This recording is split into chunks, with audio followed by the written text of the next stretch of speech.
ililibot ko muna kayo mga kamamis sa napakagandang tanawin ng aming barangay.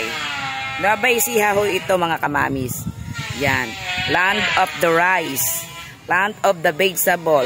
Lahat po andito. Klase gulay, mangga, palay.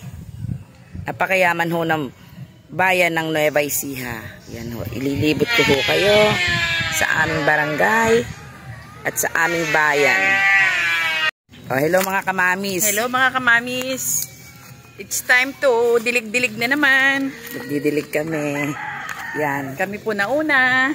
Oo. Una-una lang ho yan. Una-una lang po yan. Maraming ano. Yan. O, dahan-dahan mare. Ayan. Yan ang aming tatawiran. Una-una lang. Pakikita namin ng garden ng barangay. Yan. Ako na susunod na tatawid. Yan, mga mami ha. Pakikita namin ang aming barangay ng Nueva Ecija. Kuya po, Nueva Ecija. Yan. Ipakikita ko mga kamami ang buhay namin mga taga-probinsya. Ganito lang kami. Tanim palay, tanim gulay, paikot-ikot.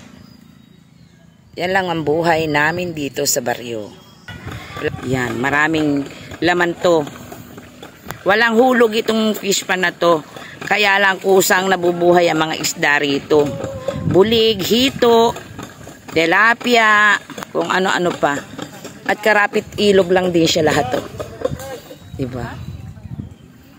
Napakaganda. Tanawin. Ayan. Yan. Sila yung nagme-maintain ng mga mangga. Ang huhusay nilang magbalot ng mangga oh. Para lang sila naglalakad sa ano, sa lupa. Oh. Ang galing nila. Yan.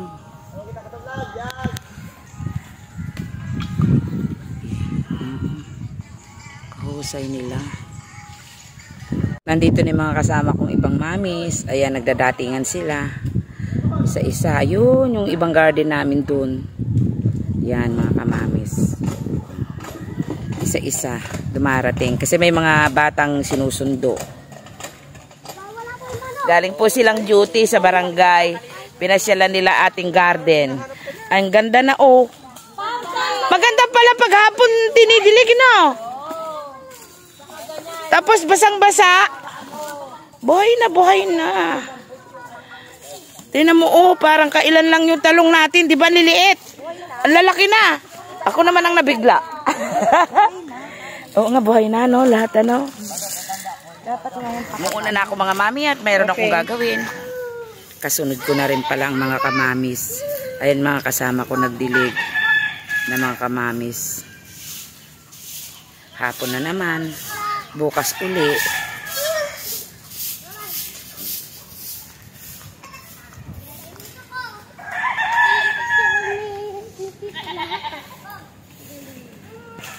See you tomorrow.